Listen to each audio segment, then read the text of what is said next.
Now, Mistress single-handedly masterminded her and Georges getting into the semi-final round because Mistress guilt-tripped Nicole Page Brooks into giving her her MVQ point to then turn around and give her point to Georgia.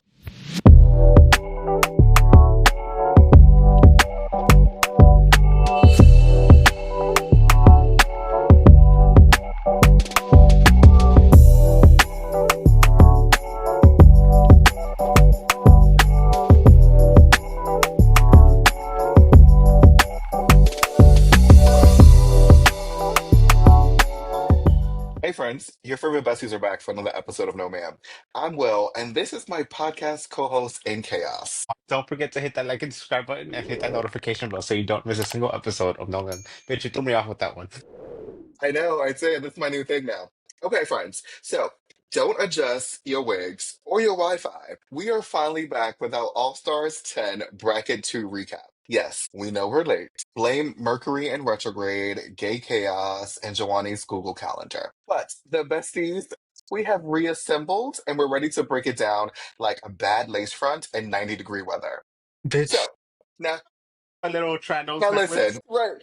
So now listen, if you came here for a play-by-play recap, go on, press pause, and open literally any other tab because that's not what we're going to do. We're keeping it high level, messy, and full of hot takes. Mostly for me, because Giovanni is like the calm before and after the storm. So Girl, we're girl, I just had a supersized Henny Colada at Dinah's BBQ. If you know, you know. So I don't know about calm, but we'll see. right. Okay, so we're breaking down all of the drama, clocking the gags, and yes, judging every single runway from episodes 4, 5, and 6. Like our rent depends on it. And don't worry, we will be handing out or pretty much discussing all of the MVQ points. That's the most valuable queen for those who are new here, which you shouldn't be because if you follow us, then you know what's the deal already. So now, let's just say some queens slayed, some queens strayed, and a few, girl, they just stayed. But we're gonna get in. We're gonna get into all of that. So. Bracket 2 consists of Season 2 Queen Nicole Page Brooks, Season 13 Queen Tina Burner, Season 14 Queens Carrie Colby and Georges, Season 15 Queen Mistress Isabelle Brooks, and Season 17 Queen Lydia Butthole Collins. Now, obviously, we've seen episodes 4, 5, and 6, but when you first saw Bracket 2, who were you most excited for? Nicole. Nicole, bitch. So actually, I think out of the three brackets, with the cast as a whole, this was the one I was most excited for. My three queens that I was rooting for going into the season, and it probably is biased. I don't know. Damn. It was the Mexican queens, so Georges, Mistress, and Denali. So the fact that two of them were on this season, I mean, anyone who watched our very first episode knows that Mistress was on my top 15 list of Yep, favorite queens of all time. yep. But also, I was really excited for Nicole because we haven't seen her in so long. She's one of the OGs. And I was really excited to see one, how far she's come, and two, to kind of see that old school drag queen attitude. Because I feel like a lot of the queens in the newer seasons have been very afraid to be themselves because of how they were gonna look in the eyes of the viewers. The old school queens did not care. And I think Nicole is very much that. She's the epitome of like just doing what she wants to do. Yeah.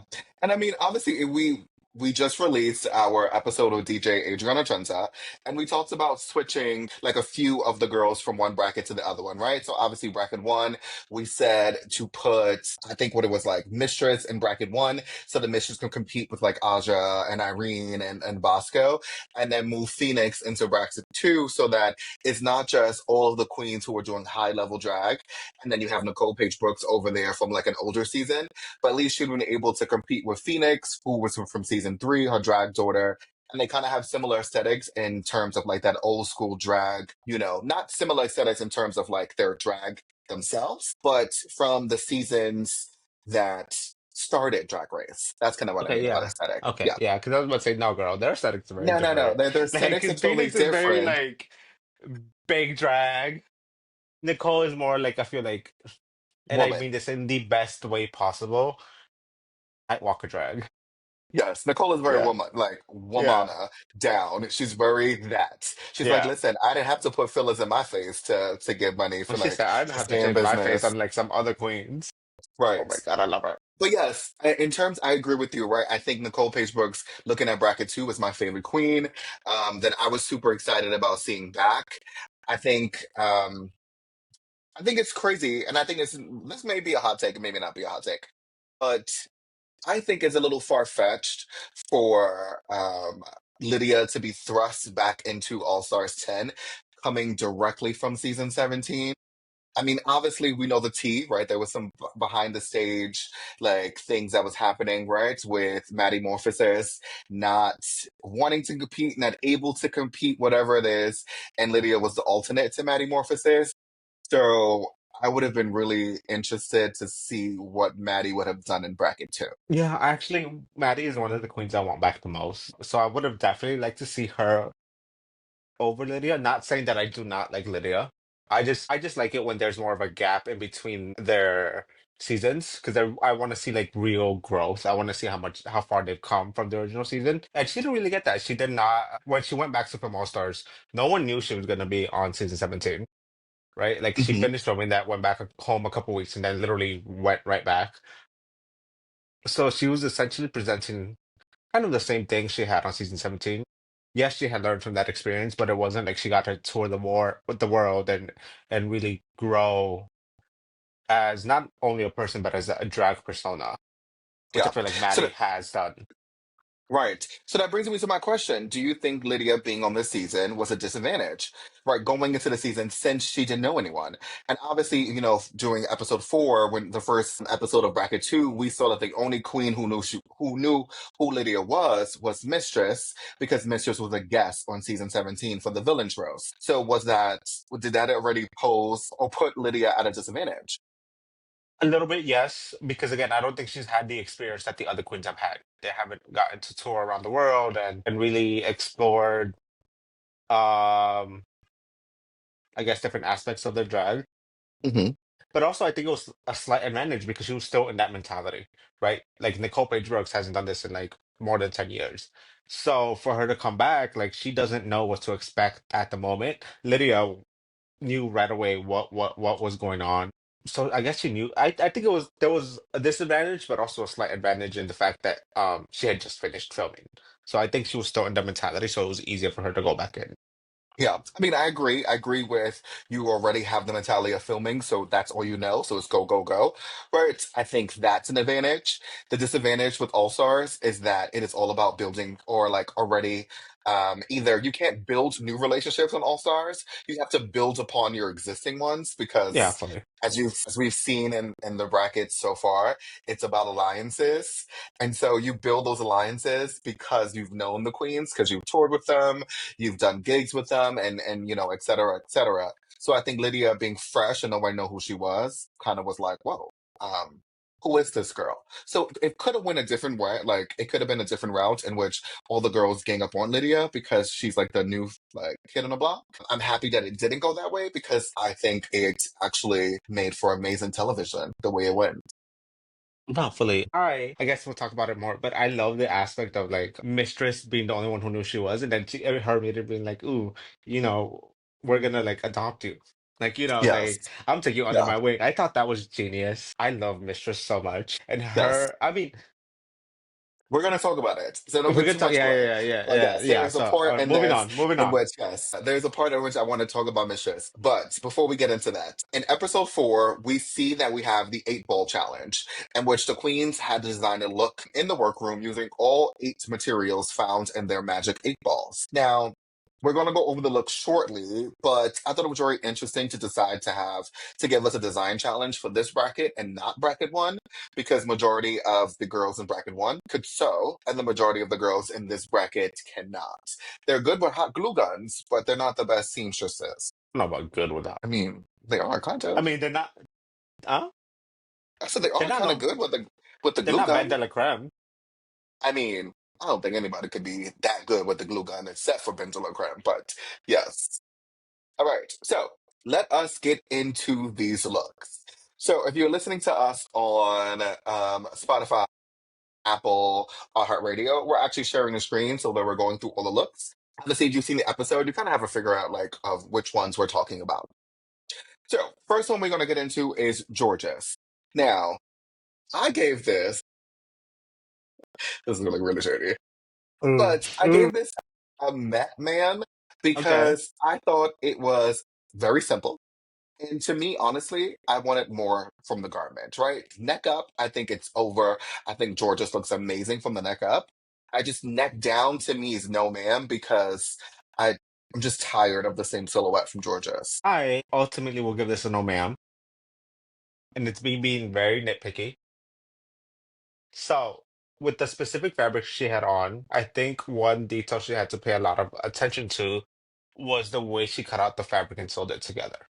And I think the way that kind of I guess the lines on the fabric don't exactly match up together, like the fact that it's not symmetrical kind of bothered me. And again, that's me being nitpicky. Um, and I don't like that panel of fabric she had in the middle of her chest. I don't know. It just something bothered me. I did not like the color of it compared to the rest of it. Just not my favorite. And I'm sorry. I usually love George's hair, but I hated this hair. I hated this hair. But she Well, looked beautiful. you are being nitpicky. I I mean, I love am. it. I am. I live for your critiques. I live. So, who would have thought that I would have been more nicer than you for Georges? That's so weird. Listen, Right. Next, we have Carrie Colby. And so I gave this a soft ma'am. And the reason why is because, one, I thought it was very simple, but I think she played on her strengths. And this is a really great example on playing with, like, trying not to reinvent the wheel, right? Because she sold the garment. Is this well constructed? Not so much.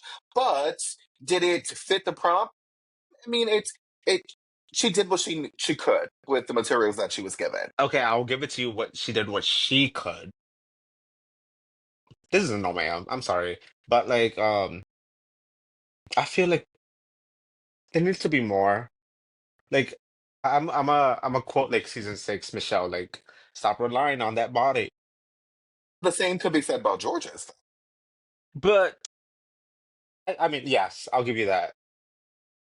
I just feel like she could have used more material, more fabric. I don't know. This was just very simple for me, very basic.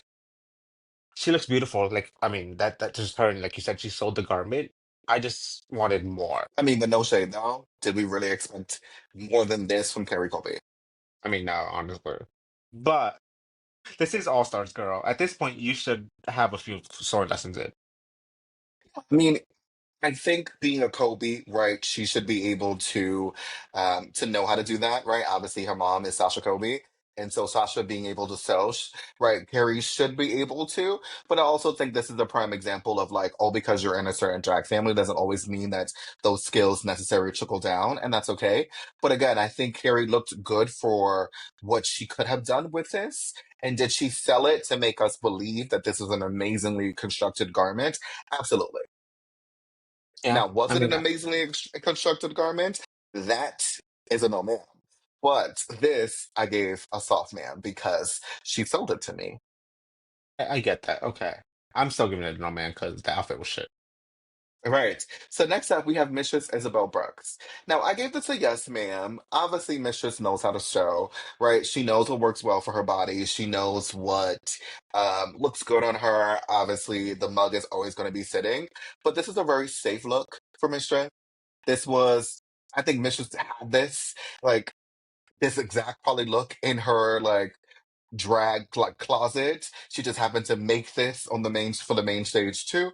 But I just think this was really like a safe look for Mishra. I agree. I mean, it's a well constructed look. It is very simple. It is very basic. I hate animal print, and you know that. So I think that for me knocks off points. But I will still give it a yes, ma'am. But I mean, like she didn't have a choice with fabric. Like it's what she got.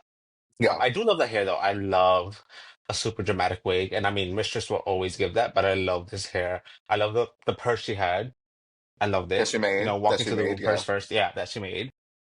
I mean, she looked good. I mean, as Mistress always does. But yes, I will agree with you. It was on the safe side, but it was well constructed. So yes, man. Yes. And then next up we had Tina Burner. And I said this is over. Tina turned this fucking look out, right? This may be a hot take, and I told y'all in the beginning, friends, I said I was going to come with the hot takes, and it was mostly going to be me. But I think this is probably in the top five best constructed garments that have been made on a sewing challenge.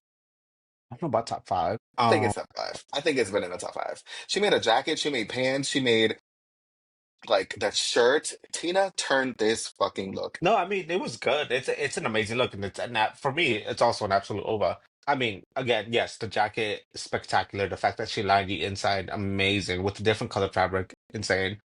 Constructing pants to look or to fit like a womanly shape is incredibly hard. So the fact that she was able to do that is also amazing. I think she looked absolutely great, and the confidence that she had while walking down that runway was absolutely amazing. I think this is one of the best looks Tina has ever done. Was it like, wow, oh my God, amazing, like super high fashion? No, but it was very well constructed and it fit her and her aesthetic really well. So what you gave it? I said over. Oh, I thought you. Oh, I didn't hear. I'm so sorry. I was like, wait. Yeah, So I'm like, I think it's an over. over, like based Yeah, on like how you were like describing it. But I'm like, what did you give it? yeah, over. Yes. Okay.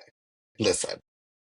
Okay. Let me not get into my hot take about Tina Burner just yet. I'm gonna save it to the end because I'm like super excited about my hot take about Tina Burner. And it sort of is like a conspiracy theory. So I think a little bit of Ooh, Trenta has rubbed off on me because Trenta was coming out with these conspiracy theories on that episode, and I was like, Trenta. So now I think I have a few conspiracy theories myself now. So my aluminum foil hat.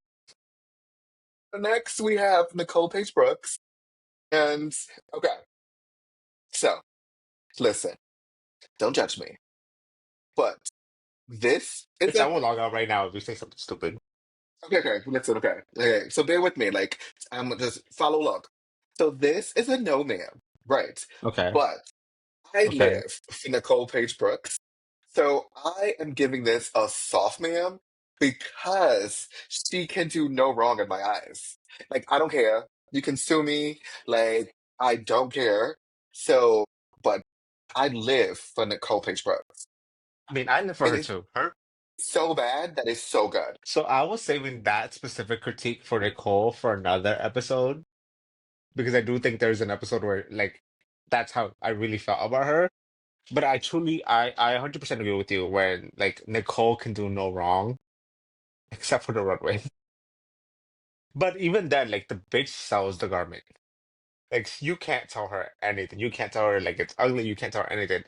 My biggest issue with this was the fact that she kept like alluding to the fact that it was a Suzanne Barch inspired outfit.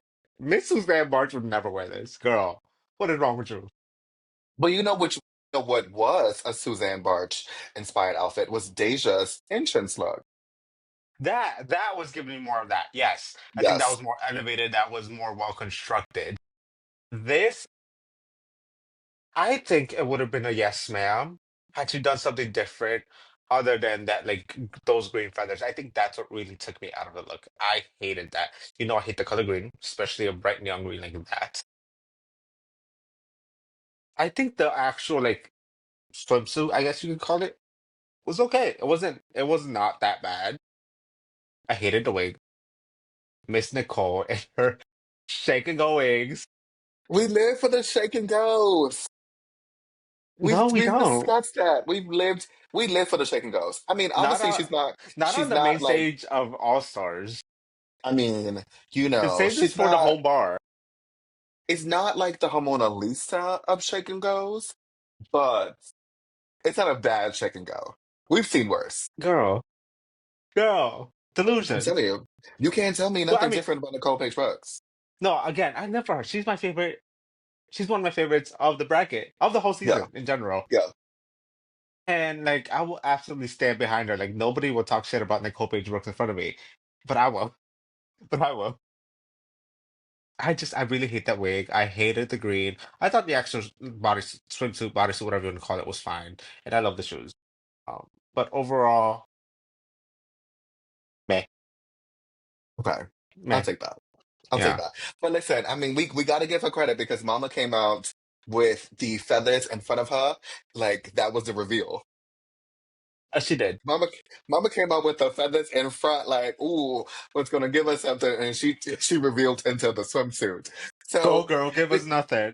we got to give her some creativity points because clearly. We thought she was And about then to eat. we thought she was. And then lastly, we have Lydia Butthole Collins. Now, this I gave a yes, ma'am, because I thought that she stayed on brand for the Lydia Butthole Collins aesthetic. I think she did really well with the materials that was given to her in her 8 ball. This was kooky. This was crazy. These things shouldn't work, but for somehow they still don't. But it's good. No, so I hate animal print, but I do love. Now, is zebra technically, can we consider that animal print? So what the fuck is a zebra? A fucking human? You know what I mean? Like in the scheme of things, do No, we zebra cons print is absolute. Yes, the fuck. really? I don't know. It Okay, I is guess. absolutely animal print. Okay, I guess. But I forgot what I was gonna say. Um. Anyway, I feel. Yeah, I typically hate animal print, but when it comes to animal print, and I hate neon colors, but when it comes to animal print paired with Bitch, neon if you say colors, animal print one more time, I'm sorry, zebra print with neon colors. There's something about it that just like tickles me in the right way, and I absolutely love. This is an over for me. I love the combination of all the colors. This is so easy. I live for it. She was absolutely selling it. I love the fringe on the arms. This was like amazing for me. yes. She would have gotten over if she would have had large shoulder pads. Yes, that.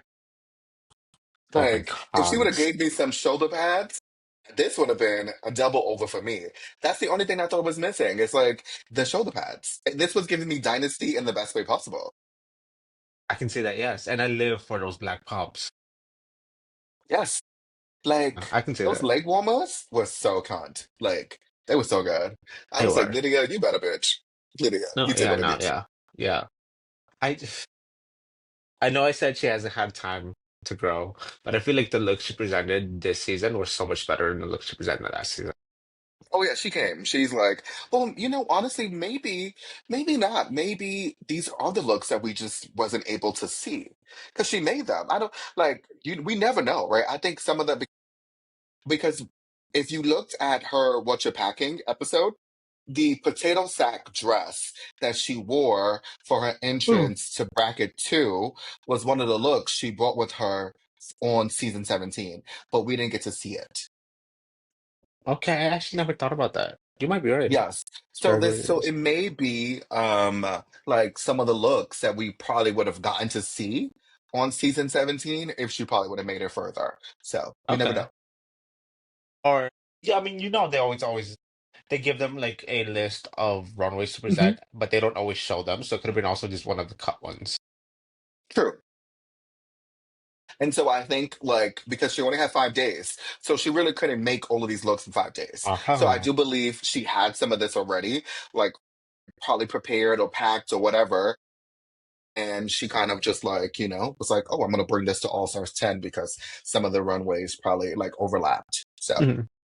Okay, yeah, I can do that. all right. So we find out that the top two of the episode were Tina Burner and Lydia Butthole Collins, each earning themselves 2 points.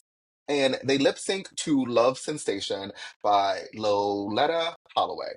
Now, before I even get into the who won, let's just say we have a new face crack meme because Mistress fully thought that she was in the top and bitch was pissed. Our face was upset.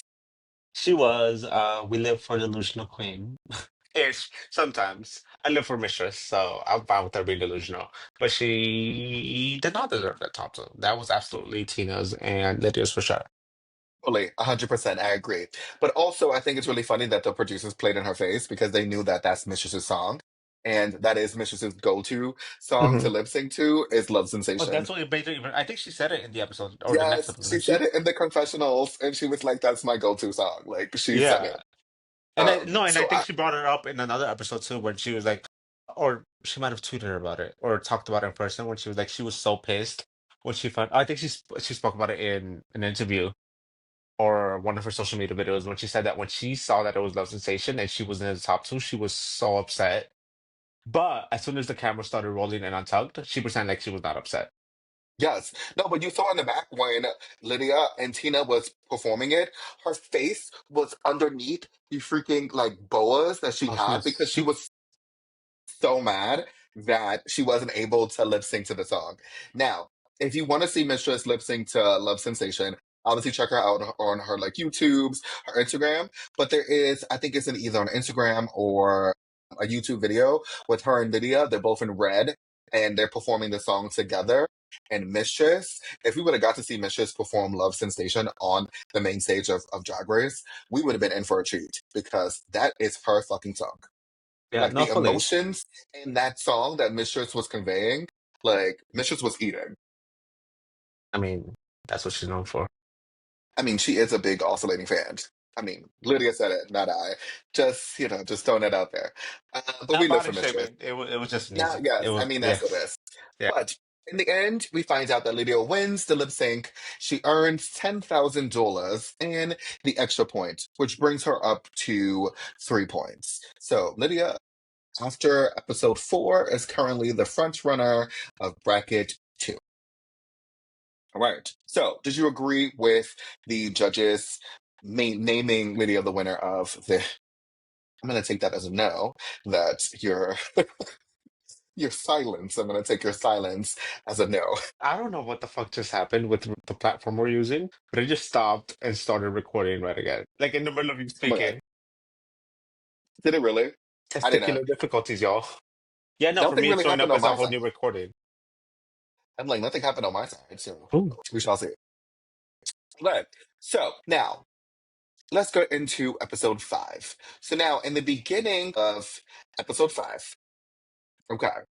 So I want to preference Can you this tell I'm excited? because, but yes, I'm going to preference this because there is some discourse that is going around about Mistress. And remember, I literally just said earlier that we was going to really do a deep dive into the Mistress mess of it all. And this is an example of what I'm talking about. So, in the beginning of the episode, this is probably one of the messiest moments in All Stars history, Drag probably race Drag Race history. history, period, right? Because Reality TV. Yes, Mistress is television. Now, Mistress single handedly masterminded her and Georges getting into the semi-final round because Mistress guilt tripped Nicole Page Brooks into giving her her MVQ point to then turn around and give her point to Georges. Now, But not Carrie just then gives, I but was about to Carrie say then gives okay. her MVQ point to Georges, who then turns around and gives her MVQ points to Mistress, leaving Carrie Colby and Nicole Page Brooks face cracked with 0 points. Nicole's face crack has to be the best face crack of all time. Like she was absolutely flabbergasted that that happened, but she also knew it was gonna happen. She saw it coming, and she tried to give it to Carrie, but then she let Nicole, Mistress, guilt trip her into giving her her point. But for me, it was Mistress's delivery, and she's like, "So you gave me your point, and you said we're going to keep it in the Brooks family. So, but we're not really related. So here, Georges, the when I tell you, I had to pause it and just be like, "Oh my God, did that just happen? Like No, but what?" let's just back up for a second. Before she even said that, she was like, "Listen, all this kumbaya shit, yeah, boring. So like, let's get it done." Like, was she was so adamant about getting a point because she was so pissed about the episode prior or her not winning, right? That She episode for she the design challenge, that she was adamant on getting a point by any means necessary. yeah, no, fully. I thought those, Now, and for everyone that got so upset with this, like, girl, this is reality TV gold. Like if this had not happened and they just would have exchanged it like Kumbaya, my lord, that would have been so boring. Let's be real. Let's be honest. Like that would have been boring. right. I love this. I love the fact that she manipulated them into doing exactly what she wanted and literally skewing the competition in her favor. Literally. So Yeah. now there's some discourse because a lot of the fans of the show are calling Mistress evil. So now my question is, do you think Mistress is evil or is she just playing the game? She's absolutely just playing the game and like, hello, it's $200,000. Uh, like I'm gonna do if I was in her shoes, I would do anything and everything to get my ass for that and get those $200,000. So I would have done the same thing, honestly. I mean, and we talked, and obviously because a little bit about this played out in the last episode that Yeah. just aired yesterday, right? And we was at Hardware and we talked about it, right? Because Jasmine and Izzy got up on the stage because obviously, just jumping ahead, Tina was really upset at what had transpired. And if you think of it, a lot of the fans kind of are channeling or mirroring what Tina was saying on the actual season like online, right? About like they don't think it's fair and yada yada yada. And I don't think going on All Stars, like no shade, but shade, it's not fair. Because life is Yeah. not fair to quote, name Smalls, right? Like this is not RuPaul's best friend race. Shout out to LaShawn Beyond. Like this is not No. like no. This is All Stars is it's a game. Like All Stars, the name of the game is to get points to move on to the semifinal round. And throw And you should anyone be under able the to bus. thank you. And you should be able to do in the realm of the rules what it means to get to that semifinal round. Yeah, absolutely agree. I commend, and part of me like agrees with Tina's sentiment of like, I want to do what's fair and I want the best at the end. Like, well, whatever. I want it to be fair. I get that. And I guess the nice side of me or the honorable side of me would absolutely want to think I would play the game the same way.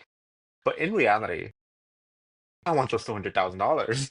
Like I will do whatever I need to do to get that crown. And if Yes, that means throwing people under the bus, making alliances, being sneaky, or whatever you want to call it, I will absolutely do that because this is the competition. This is reality TV, and I'm gonna do what I need to do to secure what's best for me. yes. And I think a lot of the people, right? I think a lot of the podcasters who've been reviewing Drag Race, I think they share our like similar sentiment too. Obviously, I was watching I Lit for this when Trinity and Chantel talked about it. And Trinity has said numerous times that the old Trinity of her going on there and trying to help everybody and be like, oh, everybody's mom and and do that, those days are over. If she Oh gets no. called to go back to an all-star season, she's like, it is all queens for themselves. Because at the end of the day, right, she's there to win a competition. And yes, she's still going to help them with like little things because that's Trinity and that's her personality. And I think the same thing can be said about Tina or Mistress or whatever, whoever is competing on the season. I think there is always going to be some kind of like camaraderie and sisterhood because you are doing this all together. But at the same time, you should know that this is a competition. She's not doing anything like outside of the rules. Yeah. No. She's That. not. No. I agree with that. At the end Yeah. of the day, she didn't force Nicole to Ooh. give her her point. Like, she No. didn't force Nicole, even though she kind of manipulated Nicole into Yeah. No. giving her the Nicole point. and and Nicole. I mean, she tried to give it to Curry. She could have stuck with that. But like, no, I'm not falling for this. I'm still giving it to Carrie. But she fell for Yes. it. And I mean, she has no one else to blame but herself.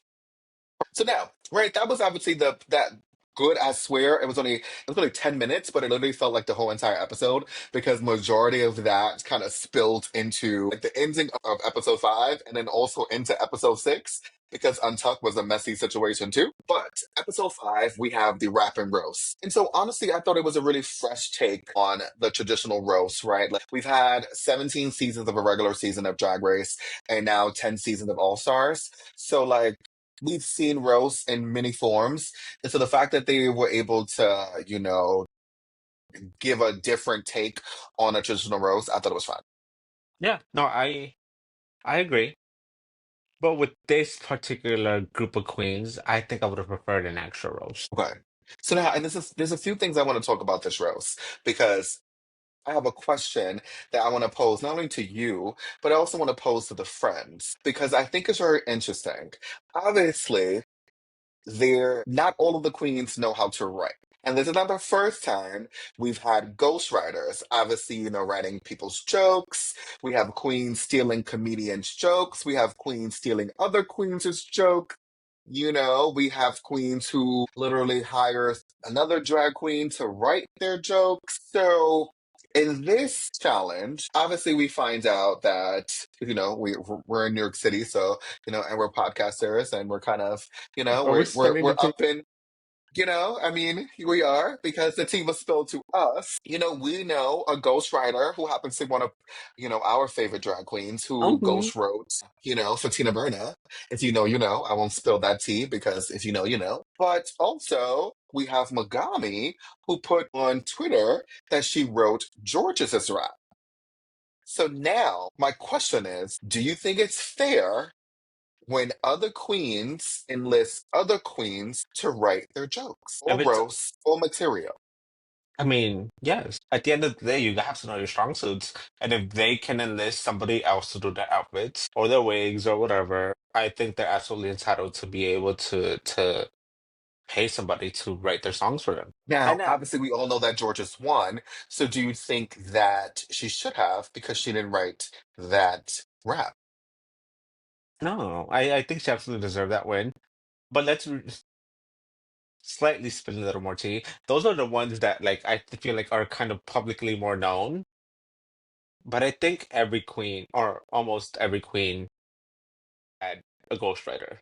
Oh, at least from what we've heard and from what we've seen.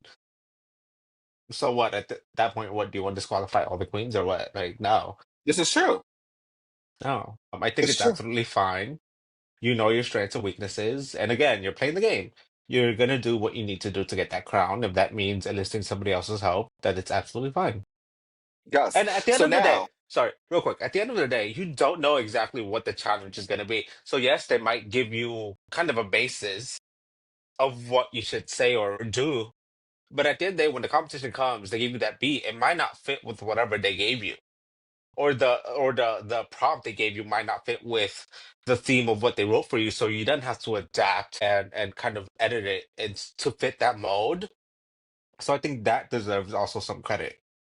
it's true. So now, this is where my conspiracy theorist is coming into play, right? Because obviously, because the girls had ghostwriters, which meant they knew who was on the season because obviously they have to prepare reads. So that means that girls wrote their rapping verses with metamorphosis in mind. So I would love to see or hear the original verses of how the girls read metamorphosis. Do you think that's the case, or do you think they might have given them generic reads or generic lyrics that could have been applied to different people? Like they, Now, I thought just like that in the beginning, but our beloved Nicole Page Brooks from oh, Atlanta, she did, Georgia, yeah, she did say she she, did get on live and she did say they Miss gave her a Nicole. list of queens. She did get on the live and she did say they gave her a list of queens so that they could come up with reads. They kind of gave them like a little package with all of materials with runway looks or whatever, kind of like a dossier. So Tia Kosi, we still want to know what's in your dossier. Just have to throw that in there so that they queens could know a little bit about who they were competing with. So they knew that Maddie was going to be on the season. I do know she said that, yes, they all knew Maddie was gonna be on the season, and they changed her last minute and was like, wait, what? And then they had to like briefly, oh girl, not us spilling the tea if people haven't heard it yet, but then they had to like then showcase them in a video like, oh, by the way, this is the new queen that's stepping in. Y'all haven't met her, but look, this is what she's done on her season. Right. Yeah, I mean, I don't think it's tea to spill. I just think it's out there. I think it's public Yeah, knowledge. I also think people need to realize that it's a TV show at the end of the day. So of a lot course. of the things that we do see is exaggerated. It's like, hey, at this point, act surprised. So you have to be like, right. No, girl. So So I hope speaking people of don't think that a lot of these reactions are real. Like, speaking of act surprise, I so getting a little ahead, but I absolutely live for the moment. Actually, it's not ahead. I guess it was past. But absolutely live for the moment when they announced Chaperone as the guest judge, and everybody's so excited, and you can see Nicole has absolutely no idea who that girl is. She was like, no, "Oh, I guess," like she was trying so hard to be excited, but you can tell in her facial reaction, she she had had no idea. no idea who Chaperone was. No, not at all. Right? Like, no idea.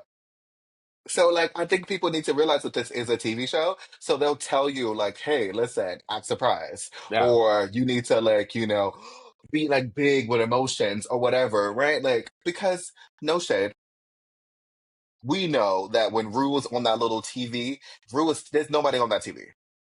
Like, I I no. don't think nobody's on that TV. Somebody spilled the tea that she is on the TV. I forgot who it Is she was. really on the TV? Oh, I forgot who spilled the tea. I Well, don't. This was seasons ago too. I think.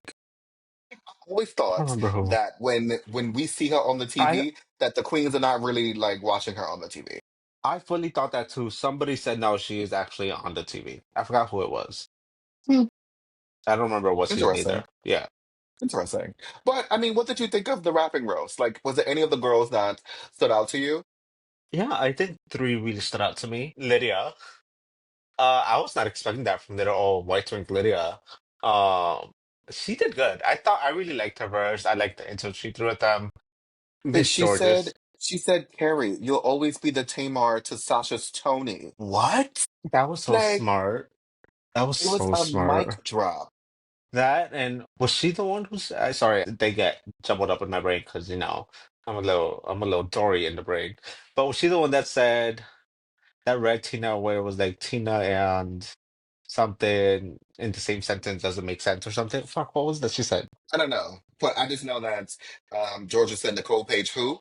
I thought that was cute. That was cute too. My next one was gonna be Nicole Page, not Nicole Page, Georges. I thought hers was really fun the way she choreographed it. I know Mitchell was kind of upset with that she had like like a dance move for every lyric. I thought that was great. The fuck, that's a Yeah. performance. But my favorite read from Georges was Godzilla in a 1 inch heel. To Mistress? I Yeah. fucking died and I had to pause and literally just like catch my breath Yeah. because that's such a good fucking read. Godzilla in a 1 inch heel. I died. Yeah. That's good. That's good. But Shout out to my, Megami. I mean, ooh, also, I don't That think was shady. That was shady. Carrie was my actually favorite verse. Not because of I guess yeah. So Carrie's felt the most actual rap to me. Like I could see, like an actual rapturous doing that. The She flow was bit off Nicki sickening. Minaj though. Yeah, No shade. a diverse city, obesity. That killed me. That killed me. I love that. Well, I wasn't. He didn't do it. Somebody else did. But either way, I loved her verse. Hers was my favorite. Hers was the one like I actually had to keep rewinding because I was like, wait, I need to listen to this again and again and again and again. Yeah. She did read the girls, but I don't think she read them like super directly, which I think was my biggest issue. Like it wasn't She clear. read the girls in her confessional, but she didn't read the girls on the No, roast. I mean, I think it was very generic reads that could have been applied to anyone. Hmm, okay. So for me, it wasn't like she was specifically telling Georges like, "Oh, I don't know, you little beaner or whatever." Oh, that's not. Yeah. Oh, I can say that. Y'all can't say that. But I think she was still reading them. It was just very generic. But her verse was my favorite in terms of actually like listening to a song. Yeah, no, I mean, we talked about this. I thought Carrie's verse was cute as a verse. I think she was rapping. I was like, oh my God, this is so cute for her. If it was a normal other challenge, I think she probably would have been in the top or probably won. One of my favorites was Nicole Page Brooks. I thought that she was funny because she was like Nicole Page Brooks. She said NPBFAG because it's supposed to be Nicole Page Brooks from Atlanta, Georgia, but it spells fag. And I just thought that was so good because only her could be like, she's Nicole Page Brooks, FAG. Like, I just like, that's great. No, fully. I that was another one. I was like, wait, did she just spell fag? Yes. And then wasn't she the one that said Georgias don't even have a GED? She said like all like Georges, none of these queens have a GED. That's about Yes. MIB. Yes. And so I was like, that's cute for Nicole. I thought Tina's was good. She was rapping really fast. And so her lip sync wasn't synced to the actual like words, but it was a good verse. I did love the Migos reference, but I felt like it took me out of the flow. When she said, "Oh my God, Danny DeVito, I love your work," it just felt like it was rushed into the production. And again, it could have been one of those things where like the person who ghost wrote that for her didn't know again the rhythm or the beat that they were going to be given, so she had to adapt it to that, but it didn't really fit quite well. Yes. I mean, also the ghostwriter wrote 50% of the rap, and then Tina changed like 50% of the rap. So that wasn't the original rap that the ghostwriter wrote for Tina Burner. So just saying. Just, that's a little insider tea for y'all friends, today. Y'all, Y'all getting all the tea from the besties today on this episode. Like, who would have known? Like, I y'all, don't if y'all know. want the real tea, the full tea, meet us at a bar, get us a drink. We'll give it to you. No, I'm kidding. I was gonna Maybe, say, maybe. I mean, if you want the real tea, okay. So Ooh, friends, you get a sneak oh, peek are we into gonna say? this. Oh my God, are we revealing? Okay, so friends, you get a sneak peek into this. So we're gonna talk about this a little later, but you get a sneak peek into this. So if you guys want us to give you real tea, we are creating a Patreon. So behind the scenes, a lot of the stuff, a lot of the real tea will be on our Patreon account coming soon. So just TBD on some of the details for that. But just know that we are probably gonna be dropping some behind the scenes stuff. So just so you know. Yeah. If you're only watching, oh man, we're only getting half the story. This If is true. you want some soon to be award nominated gay shit, go follow the Patreon. Patreon. Yes. And we'll drop all the links and we'll let you all know when that comes out and all that stuff like that. Just to give you a little sneak peek that it is coming. So just so you know. So shall we get into these looks? Now, the category for episode 5 is Little Shop of Horrors, but it's not obviously it's a play on horror, but these are horrors, so like horrors. And so I know that Susie Toot is somewhere pissed in the fucking corner that they did a Little Shop of Horrors themed runway, and she was not a part of it. So, up first, we have Georges. Now, I gave Georges a soft ma'am, and I thought it was really cute for her. I thought it was on brand for her. I thought it was very polished, and I enjoyed it. But again, I'm getting the same kind of like theme. Is either a leotard or maybe some chaps, but it's hardly any clothes on Georges. That's how I feel about it. No, I'm kidding. I'm so kidding. I'm sorry, y'all. I had a lot of alcohol and alcohol makes me sleepy. I love this. I love the Venus flytrap theme of it. Venus flytraps are some of my favorite plants of all time. And maybe there's something to unpack there. I don't know. But I There is love a Venus lot to unpack flytraps. there. There's a lot to unpack there. But I love this look. I think she looks great. I love the hair. It's giving me very poison ivy. I live for this. This is the yes man for me. The Timo version, though. I'm just saying, because Oh, no, that's Not the Uma Thurman. Uma Thurman, that's Poison Ivy.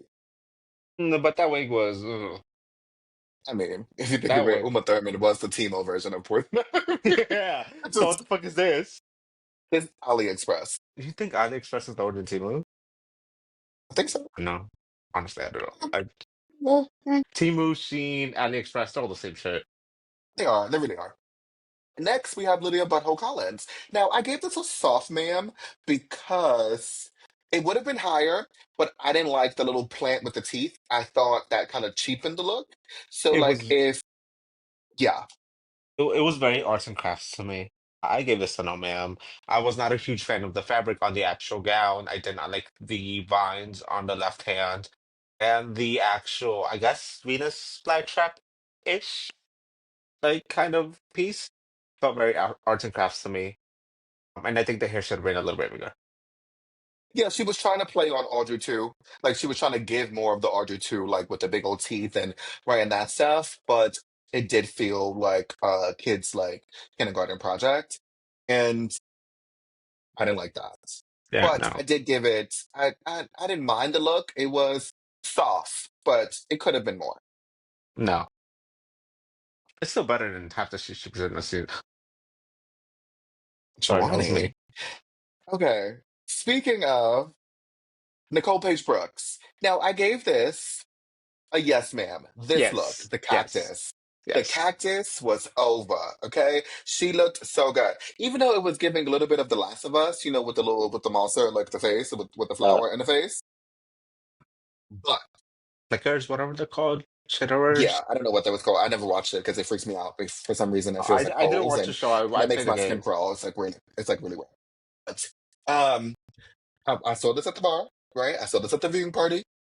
and everybody was living for the cactus. We were screaming and like gay joy. And then she took off the cactus into revealing into, oh, I don't know. And everybody screamed in gay anger because we were all mad that she took Get that that. off and she couldn't get out of the reveal. And obviously that's pro tip, right? Is anytime you have a reveal, you need to be able to get out of the reveal. Reveal in French means take the shit off. Shout out to Bianca Del Rio. Like that's what it's giving. Yeah. But with that aside, this is a really good look, and so I'm gonna give the first look a yes, ma'am. I think overall it's a yes, ma'am. I think honestly, I don't think the second look was bad. I think it's cute. I love the exaggerated hip pads. I love the stony. I love that flower covering her eye. It definitely does remind me of The Last of Us, but it's like an elevated, glamorous, gay as fuck The Last of Us. Uh, and obviously, yeah, the cactus look was really great. I think this is the best look she's ever had on Drag Race. Yeah, this I was mean, good. not that And she's this had a was lot, but you know, and this was a different silhouette from her too, which also made us like love it even more because it was different. yeah, fully. And then next we had Tina Burner. I gave this an over. I Oh, thought not only was this an amazing and story, wait, is this her right? second over from This is the her both second of us? over from the both Oh of my us. God. Yes. When I say that not only was this an amazing story, obviously she talked about her mom having dementia, and this was right, she loved flowers, and this was one probably her favorite flower. But Tina just looked so good. And she went in a different direction. This was more softer than any of the other queens that we were having in the looks, Hmm. right? From the Little Shop of Horrors. But still, it was on theme. And I loved it. I don't know if it necessarily gave me Little Shop of Horrors specifically. Like I didn't see the horror part of it. Like for me, this was just a very glamorous, very beautiful, very well done, very well constructed floral look. But it wasn't necessarily giving me Little Shop of Horrors. I think she looked great. This is the best she's ever looked up to this point. Love lilies are some of my favorite flowers of all time. I love a stargazer lily. It looked great. I love the silhouette of it. Over for sure. I just for me again, it just wasn't necessarily giving me Little Shop of Horrors, but it was so good that I'm honestly kind of willing to overlook that. Yeah. And then next up, we had Carrie Colby. Now, I gave Carrie Colby a soft ma'am What? because I gave her a soft ma'am, and this is why. Because I wasn't expecting the reveals. I thought the reveals were great. I thought one after the other just got better. I just wanted more of the Venus flytrap because I think the ultimate look, right, the ending of this look right here, it relied so heavily on her body. And now, mind you, like if I had a body like that, I I know. would rely heavily on that shit too. Like, sure, like, use what the doctor gave you. Like, hello. I was about to But say you at the better not same say what the Lord time, gave you. I know I was like, I mean, the Lord did give her that because she's in her body that she was supposed to be in. If you want to get Fair really enough. technical, I scientific, mean, but if you had, yeah. yeah, right. But I just wanted more of the Venus flytrap of it all because I thought that was great. Oh, fully. The when she came out and she had that whole back piece dress. I don't even know what to call it, honestly. But that was amazing. And the way she walked out of it had me absolutely gagged. That was a reveal, bitch. That was such a good reveal. I was not expecting that at all. I think this was such a great look. She looked amazing at the end. For me, what makes it an over is the presentation of it. All right. And then last but not least, we have Mistress Isabelle Brooks. I gave this a soft ma'am only because it reminded me of Ginger Min's entrance look on All Star 6. But this was different from Mistress, and so that's why she gets the soft ma'am. But I did think it kind of bored it a little bit on costume, and it was so different from Mistress that I didn't feel her as confident as she normally is with a look. So I kind of like deduct some points for that. Come through Piranha Plant from Mario. That's what this is given to me. I will give this a meh. there's aspects of it that I really enjoy, like the spikes all over it. But like you said, it does feel a little costumey. I would have loved this if that flower around her head was huge. Like if it was really, really big and exaggerated, I think would have been an over Yeah. for me.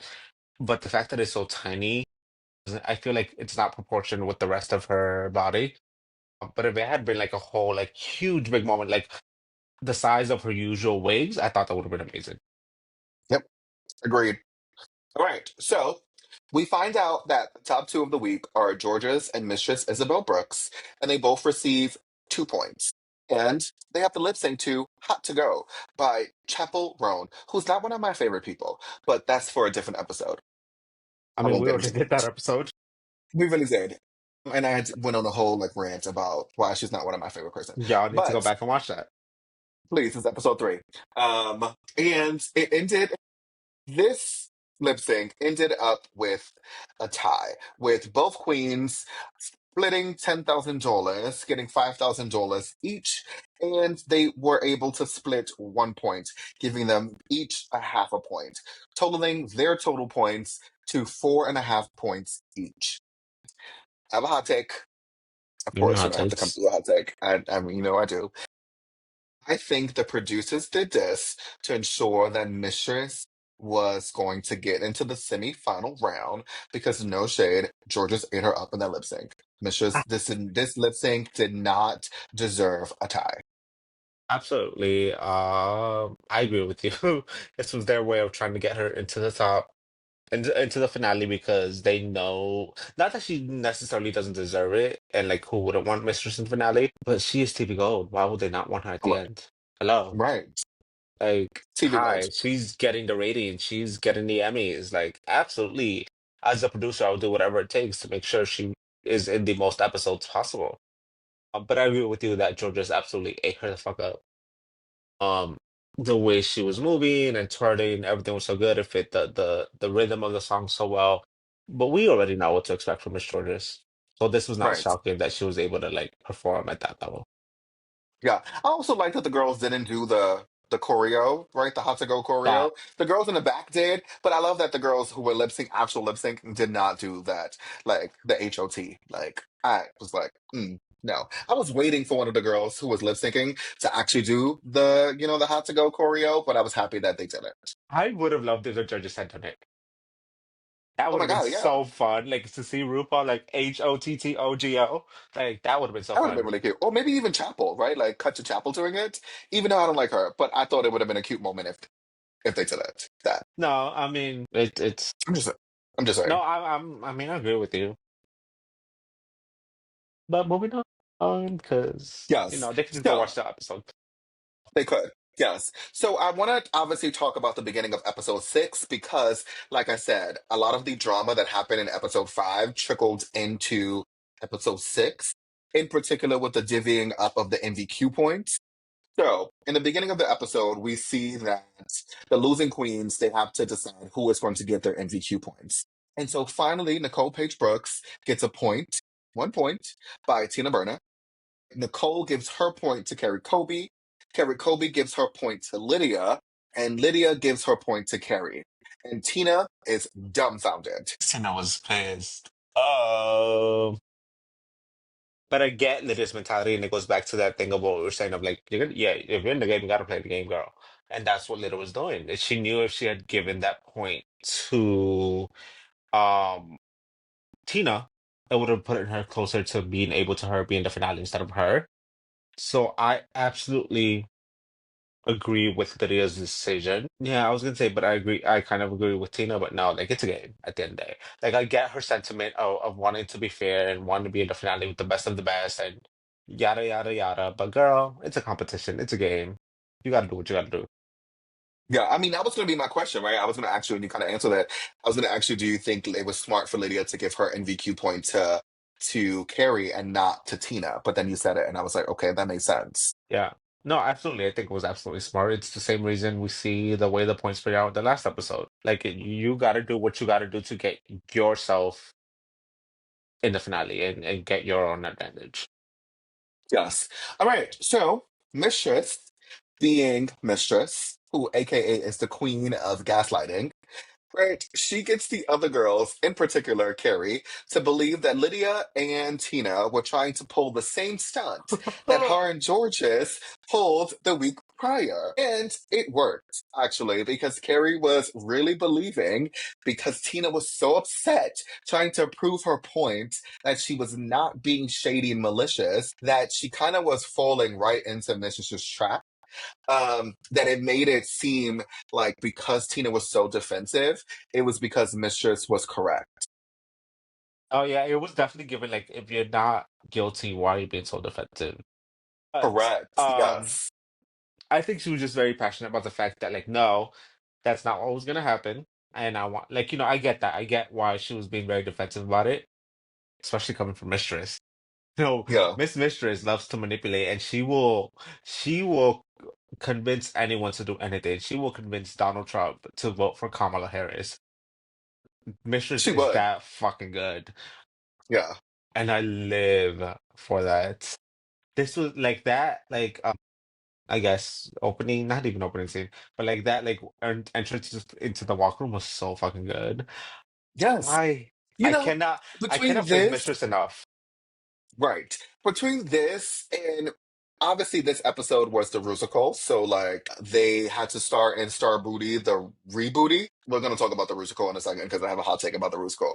But we see that when they were divvying up the roles, again, Mistress masterminded the whole entire role selection and ended up putting Lydia herself and George is in a group, and Nicole, Carrie, and Tina in the other group, which was a recipe for disaster. Mhm. So, my question is, why do the queens keep falling for Mistress's games? I That's what I want to know. Is it like it's a thing where like they didn't know they were being manipulated, or is it a thing where they just didn't want a confrontation with her because of who Mistress is, and they're like, well, we'll just let it happen and we'll do what we need to do. Like I want to know what it was. Like, are they scared she's gonna sit on them? Like, what's gonna happen if you go against Mistress? I'm sorry, that was me. Sit, sit on them. She's lost weight. And then she found it She right has, back again. no, I'm so she's sorry. lost. That was very mean. I love you, Mistress. Oh my God, Jhoany, that was so shady. But I we're know. not I'm gonna so do, sorry. we don't We're body not body shame shaming. anyone on our man, It was okay? an easy blow. It was an easy blow. You It was set a that read. up. Yes, it was. Yeah, It you was a set that read. up. It was a read. But what was I saying? I forgot what I was saying. What was I about? That you live for Mistress. I do live for Mistress. I love her. And I agree with the summer. Like, why? Why did they let this happen? Because it was very obvious what was happening. Or maybe it was obvious to us as viewers in the way they edited it. Maybe they didn't realize it. But Carrie did say I that. was about to Carrie say, said but it in the Carrie did kind of confessionals, catch on. and she still allowed Mistress to do it. Like, you playing Mistress's game. Like, at the end of the day, like, But oh, you're like, that oh, I'm going to just play into Mistress's game if that means that I'm going to take her from the running. You're not going to take no, Mistress because from the running. you did exactly what she wanted to do. She knew what role she wanted. She knew what people she wanted with her so that she could possibly win or get them to win so that she could end at the finale because she knew they were going to give her the points she needed to reach the finale. So why would you Right. play into that? You can't just be like, I know what she's trying to do, but because I know I'm gonna beat her. No, No. no. If you know what she's Mistress is a gonna do, master you need to strategist. stop her right then and there. Yes, it would have made amazing television to see a fight between Terry Colby and Mistress. Like to say, no, I'm not playing the like the bimbo role. I'm not playing the prostitute, right? I'm gonna play like the villain. Like that would have been an Mom looks fat amazing as fight. fuck. I look like I have really fat wrists in this angle. I'm sorry. But oh my god, wait, imagine if they bring Carrie back as the wild card and then she has a confrontation with Mistress in the finale. That would be I amazing. mean, so there's some tea, and no, there's some tea about Mistress and Sasha, Sasha, and by extension of Carrie Colby, that the girls are fighting. the girls are fighting. Or I guess they're not really technically fighting, no, just more like, well, we're gonna block each other. That's fighting. The girls are fighting. I guess. But yeah, I was like, ooh, The girls are fighting. Miss Sasha Wait, who was? mad. I feel like we've established who said that, but for some reason I can't remember who said the girls are It's a fighting. Azalea Who Banks. said yes? Okay, I He was was like, I on knew like they was fighting. Twitter on a live or something. and some people I think started arguing in the comments or something. She's like, "Ooh, the girls are fighting," And we just took something it like as the that. gays. Yeah. We literally just took that and we You ran know with what's it. so And after funny? that, it's become the girls are fighting. You know what's so funny is there's such an upheaval right now, with the whole like Trump and Elon Musk divorce, that when AOC was asked about it, she was like, "Ooh, the girls are fighting, aren't they?" Everyone is so mad because they're not girls, blah blah blah. They really don't know what it is, and it's not like They no, don't she know. doesn't literally mean like the girls. It's like, It's just she was just quoting Azalea Banks like, "Ooh, the girls are fighting." they don't get it. See, they don't Yeah, understand. They don't get it. That's their problem. That's why they want to ban our rights because they don't understand uncultured us. swines. Yes, If you freaking have a problem with that, Republican breeders. go argue with your Um, mother. Anywho, but can we talk about Star Booty, the rebooty? Because what did you think of the musical? Because I'm gonna let you say your thoughts first, because I have really specific thoughts of how I feel about this musical. So I know what your thoughts are because you told me, Chill excited. and I don't share the same sentiment. I thought this was a fun little cute musical. I mean, Leland knows how to make catchy ass songs, and I think the parts that he wrote for the individual girls, I think they were really cute. They were really funny. My biggest issue with this was it felt like an abrupt ending. Like I feel like there needed to be another number at the end. Like once Ru said like, oh, dick puss and ass or dick puss and booty, they gotta work together. I feel like there should have been another number after that that kind of displayed that. And like literally they were like, oh, that's it. And I was like, wait, what? Where's the rest of it? Like it needed one more number of all of them like truly dancing together and singing together. That was my issue with it. Okay, so my hot take is, and I said this is probably one of The most, the the worst, most. Okay, Jojo the Siwa. worst way. This is probably one of the worst musicals No. that we've ever had. We can't go from Wig Loose, which is one of your favorites, to The Sound of Music, which is my ultimate favorite, right? To the horror musical from All Stars 9 to this. Come on now. I What are we thought doing? I no, I agree with you. It definitely does not stand up to those musicals, and I think Leland was on such a high streak with all of these musicals. Not even those, the All Stars one, every single one, like the Joan, ooh, Candace, Let's like go, Joan. um, No ooh, More that was Wire so good. Hangers is an amazing Mm, song. yes, oh my God, and ooh, the choreography to that was so good. But anyway, I digress. Like Leland, has he been writing all the musicals? I think it's all right. For the most part, yeah. Yeah, he's been on such a high. He's written some of the best ones.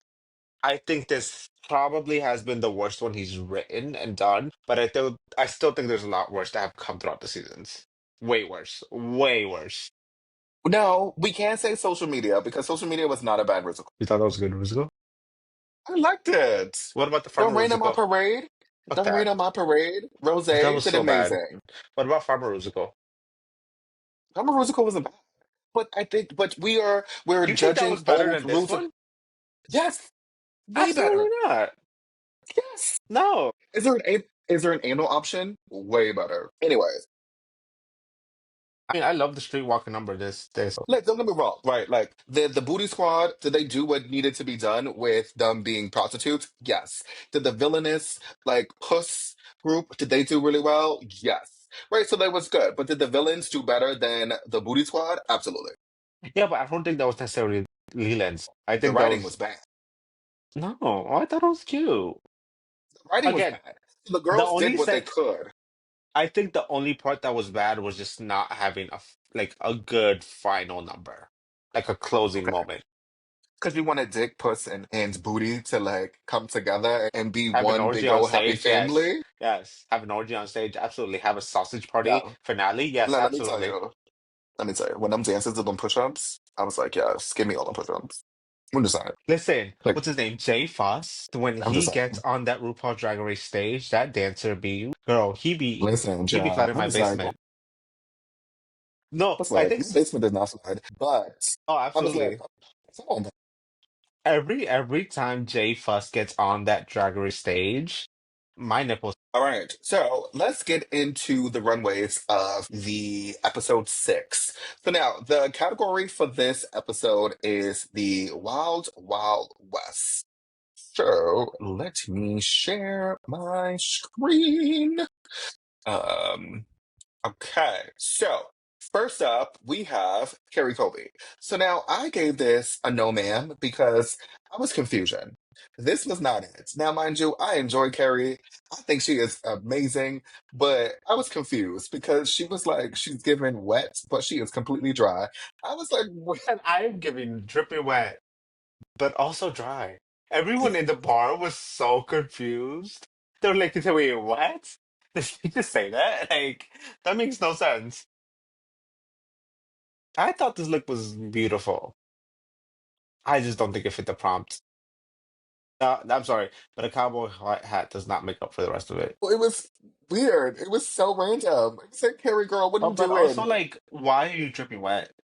That does not give me Wild Wild West. Wild Wild West gives me desert, Right. like heat, not like why is she dripping wet? I don't know. But we love Carrie nonetheless. Yeah, it's a meh for me. Okay. Next up, we have Mistress Isabelle Brooks. I gave this a meh, ma'am, because her nude illusion was taking me out because it was bunching in the front and it was not in the thigh area, but also wasn't a really good nude illusion. And it wasn't as normally polished as a Mistress Isabelle look. So, This was a no man for me, basically for the same reasons you said. Maybe it's a little unfair and a little biased to expect more from Mistress. You know, her level of polish is amazing, and I feel like that didn't reflect in this outfit. The nude illusion was, I think, one of the worst we've ever seen. Like the bunching was horrible. It was very ill-fitting. But what really, really took me out, and I think I kept saying this to you at the bar, was that very obvious seam on the side. And obviously, you know, it's a garment that's sewn together. Like it's gonna have a seam. That's impossible to ignore. But I just think it was so blatantly obvious that it really took me out of the illusion. yeah, it was bad. Yeah. It was bad. So, Not me got hiccups. oh, see, listen, that's what happened to me the other day. So now, next up, we had Georges. I gave this a meh, ma'am, because again, no shade. I'm seeing a pattern. I just want more clothes from Georges. I'm sorry, this is All Stars 10, and I'm over the leotards. Like, I'm over it. Agree with you. I wanted more. I wanted maybe a bigger peplum or rose bow, whatever that thing that was at the back. Here, I wanted it to be bigger. I just wanted more on it. It's a meh. I think she's looked way better. And then next, we had Nicole Page Brooks. So now From this is a hot Atlanta, take. Georgia. This is the hot take, but I really liked it. I gave it a So, soft ma'am because, again, I told you that Nicole Page Brooks can do no wrong in my eyes. so this to me was not really so much Wild Wild West as it was reading Kong the Conqueror, You specifically just, because of the you just say headpiece she had on.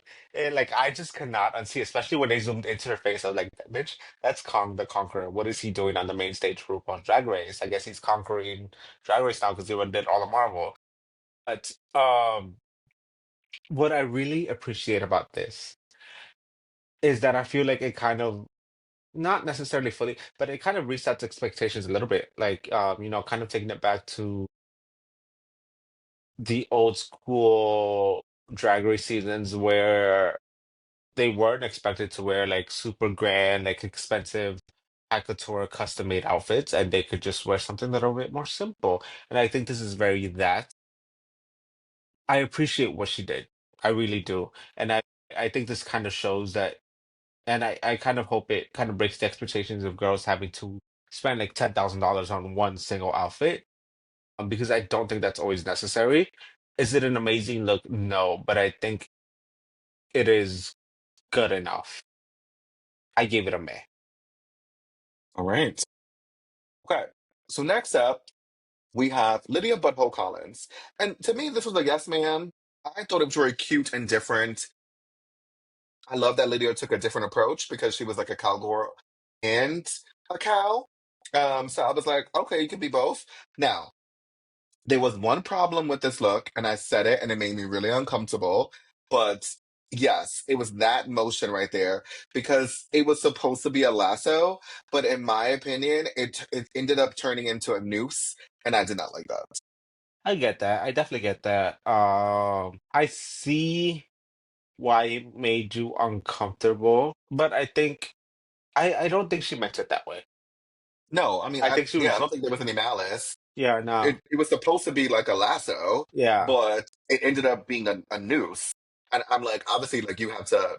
I was reading into it because I'm I like, think wait, so. I Yeah, see I what think she so. was going for, but at the same time, I'm like, girl, you lynched yourself. I mean, her ancestors are used to lynching people, so We uh, don't know. We don't know. true. My bad. Anyway, I love this look. It was giving me denim cow stunning. I love the exaggerated pants, the denim fabric, the different kind of denim panels. I thought she looked great, and I love the headpiece. So for me, this was a yes, ma'am. Yes. And then last but not least, we have Tina Burner. Now, I gave this an over. Yes, absolutely. I agree. Listen, Tina ate every runway. It's Tina Burner on fire like the Hunger Games. Like, listen, Tina killing the game. So remember I said in the beginning that I had a hot take about Tina Burner and bracket Hmm. two. So here's my hot take. To me, Tina had an amazing redemption Oh, fully. from her original season to now, right? I Yes. thought she killed this entire bracket. Honestly, I think we can compare her redemption to Irene's redemption, but I don't think the producers wanted to invest in Tina as much as they wanted to Irene, which is why we got the Tina Burner edit in this bracket. But there is a in a universe, well, there is like a way in which Tina should have won every single episode. I don't know about the second one. That's the only one where I would be like, episode one and three, absolutely, she could have won those. I think she did really well during the musical. I think she was the best out of her group, honestly. And I think she absolutely should have been in the top two.